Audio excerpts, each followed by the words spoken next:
హరే కృష్ణ. భగవంతుణ్ణి ఎందుకు ఆశ్రయించాలి? చాలామంది భగవంతుణ్ణి తమ కోరికలు తీరాలనే ఆశలతో ప్రార్థిస్తారు. అలాంటి స్వార్థంగా ఆరాధన చేస్తే భగవంతుణ్ణి సంతుష్టిపరుస్తుందా? అంటే మనమందరం భగవంతుణ్ణి చేరుకోవడమే ఆయనకు సంతోషాన్ని కలిగిస్తుంది. కానీ మనం సేవ, ఆరాధన చేస్తున్నప్పుడు మన ఉద్దేశం ఎంత నిస్వార్థంగా ఉంటే భగవంతుడు అంత ఎక్కువగా సంతోషిస్తాడు. భగవంతుణ్ణి ఆశ్రయించే ఉద్దేశాలలో చాలా రకాలు ఉంటాయి.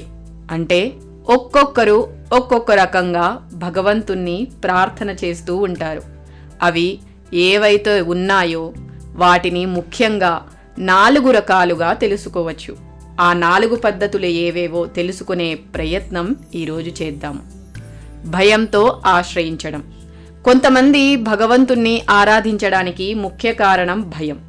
భగవంతుణ్ణి నేను మరిచిపోతే నేను చేసిన తప్పులకి శిక్ష పడుతుందేమో, ఆయన శిక్ష వేస్తాడేమో అనే భయంతో పూజలు, ప్రార్థనలు, దేవాలయానికి పోవడాలు చేస్తూ ఉంటారు. నా పట్ల భగవంతునికి కోపం రాకూడదు అనే భయంతో దేవాలయానికి వెళ్ళి పూజలు చేస్తారు. అయితే ఒక రకంగా ఈ రకమైన ఉద్దేశం నాస్తికత్వం కంటే మంచిదే. కానీ ఇది భగవంతునిపై మనకున్న చాలా తక్కువ స్థాయి నమ్మకం ఉందని చెబుతుంది. ఈ రకంగా ఉన్న పద్ధతిలో భగవంతుణ్ణి ఒక కఠినమైన న్యాయాధిపతిగానో లేదా ఒక శిక్ష వేసేవాడిగా చూస్తారు. అయితే అసలే భక్తి లేకపోవడం కంటే ఆ భయంతో అయినా భగవంతుణ్ణి ఆశ్రయించడం మంచిదే. ఇక 2వ పద్ధతి చూద్దాము. కోరికలతో చేసే భక్తి. కొంతమంది ఎలా ఆలోచిస్తారంటే, నాకు చాలా కోరికలున్నాయి, ఓ దేవుడు ఉన్నాడట, ఆయనను ప్రార్థిస్తే లేదా డబ్బులు ఇస్తే వాటిని నెరవేర్చుతాడంట అని భక్తి చేయడం ప్రారంభిస్తారు. ఇలాంటి వాళ్ళు భగవంతుణ్ణి ఒక శక్తివంతమైన కోరికలు నెరవేర్చువాడుగా చూస్తారు. ఇలా చేసే వాళ్ళకి భగవంతుడిపై ఒక సరైన నమ్మకం ఉన్నా కూడా ఈ పద్ధతిలో ఆయనతో ఉన్న సంబంధం మాత్రం స్వార్థపూరితమైనదిగా ఉంటుంది. అంతే కదా, కోరికలు తీరుతాయి కాబట్టి నమ్ముతాను, లేదంటే లేదు.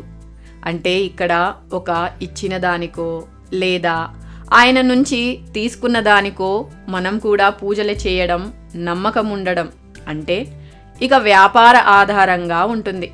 ఇచ్చిపుచ్చుకునే ధోరణి అన్నమాట. నేను ఇస్తేనే భగవంతుడు కూడా ఇస్తాడు అనే పద్ధతిగా ఉంటుంది. అంతేకాని ఒక పవిత్రమైన భక్తియుత సేవ ఆధారంగానూ లేదా ప్రేమ ఆధారంగా ఉండదు. ఇస్కాన్ సంస్థాపక ఆచార్యులు శ్రీల ప్రభుపాదులు చెప్పినట్లు, మనం దేవుడిని తినడానికి ఇవ్వమని అడిగితే అది దేవుడిపై ప్రేమను చూపించదు, కానీ అది తిండిపైన మన ప్రేమను చూపిస్తుంది. కనుక ఇది కూడా సరైన భక్తి కాదు. ఇక 3వది కర్తవ్య భావనతో చేసే భక్తి. ఈ పద్ధతి భక్తి చేసేవాళ్ళు ఏమనుకుంటారంటే, భగవంతుడు నాకు ఇప్పటికే చాలా ఇచ్చాడు, జీవితము, శరీరము, ఆరోగ్యము, ఆహారము, బట్టలు, ఇలా అన్నమాట. కాబట్టి ఆయన దేవాలయానికి కొన్ని రోజులకొక్కసారైనా వెళ్ళాలి అని అనుకుంటారు. అంటే కనీసం శనివారము లేదా పండగ పూటన్నమాట. వెళ్ళి స్వామికి కృతజ్ఞత చెప్పడం నా కర్తవ్యం అని అలా వెళ్తూ ఉంటారు. ఈ స్థాయి భక్తిలో భగవంతునితో సంబంధం కొంత బాగానే ఉంటుంది. ఇది ముందు చెప్పుకున్నట్లు కోరికల చిట్టా కోసం కాకుండా ఇప్పటికే ఇచ్చిన దానికోసం స్వామి పట్ల కొంత కృతజ్ఞతతో ఉండాలి అని ఉంటుంది. అంటే భగవంతుని నుండి తీసుకోవాలన్న లోభం, అత్యాశతో కాకుండా ఇచ్చిన దానికి తృప్తి చెందుతూ కృతజ్ఞత చెప్పాలన్న భావం ఉంటుంది. అయితే ఈ భక్తిలో కూడా ఇంకా భగవంతుడు నాకు ఏం చేశాడు అనే దానిపైనే ఉంటుంది తప్ప భగవంతుడిపైనే ప్రేమతో దృష్టి పెట్టే స్థాయికి ఇంకా రాలేదు. ఇక 4వది ప్రేమతో చేసే భక్తి. ఇది భగవంతుణ్ణి చేరే అత్యుత్తమ స్థాయి. ఈ స్థాయిలో భక్తుడు ఎలా ఉంటాడంటే, ఓ భగవంతుడా, మీరు నా ప్రేమకు యథార్థమైన శాశ్వతమైన లక్ష్యం. నేను ఇంతకాలం చాలామందిని ఇష్టపడ్డాను, చాలా విషయాలను ప్రేమించాను, కానీ అవన్నీ వృథా అనిపించాయి. ఇప్పటి నుంచి నేను మిమ్మల్ని మాత్రమే ప్రేమించాలనుకుంటున్నాను.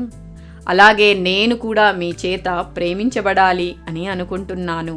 అంటే ఉదాహరణకి వాళ్ళ పిల్లల్ని తల్లిదండ్రులు అడగకుండానే ఎలా చూసుకుంటారో అలాగన్నమాట. అలాగే ఓ భగవంతుడా, మీరు కూడా నన్ను ఖచ్చితంగా చూసుకుంటారని నాకు తెలుసు. కావున మీకు నేనేమీ అడగను, అంటే భౌతికమైన వస్తువులు, కోరికలు అడగను. అలాగే నా జీవితంలో మీరు ఇచ్చేది ఏదైనా ఉండవచ్చు. అలాగే ఏది ఇచ్చినా నేను స్వీకరిస్తాను. ఎలాంటి పరిస్థితులనైనా నేను నీ భక్తియుత సేవలోనే జీవిస్తాను అని అనుకుంటాడు. ఇది అన్నిటికంటే ఉత్తమమైన, గొప్పదైన, నిర్హేతుకమైన ప్రేమతో చేసే భక్తి. భగవంతుని వద్దకు రావడంలోని నిజమైన ఉద్దేశం మన కోరికలు నెరవేర్చుకోవడం కాదు, మన కోరికలు శుద్ధి చేసుకోవడం, మన అసంపూర్ణమైన ఇంద్రియాలను శుద్ధి చేసుకోవడం. ఎందుకంటే శుద్ధమైన కోరికల ద్వారా మనం భగవంతునికి ఖచ్చితమైన ప్రేమను సమర్పించగలుగుతాము. అప్పుడు ఆయన నుండి మనకు అపారమైన, అనంతమైన కృప లభిస్తుంది. కాబట్టి మన ప్రస్తుత స్థాయి ఏదైనా కావచ్చు, మన ప్రయత్నం అంతా శుద్ధ భక్తి స్థాయికి చేరుకోవాలి. అటువంటి గొప్ప సంకల్పాన్ని కలిగి ఉండాలి. దానికోసం మెల్లగా సాధన చేయాలి. భగవంతుణ్ణి నిజమైన ప్రేమతో ప్రేమించే శుద్ధ భక్తుల సత్సంగం కలిగినప్పుడు మనకి కూడా అలాంటి ప్రేమయుత భక్తి కలుగుతుంది. హరే కృష్ణ.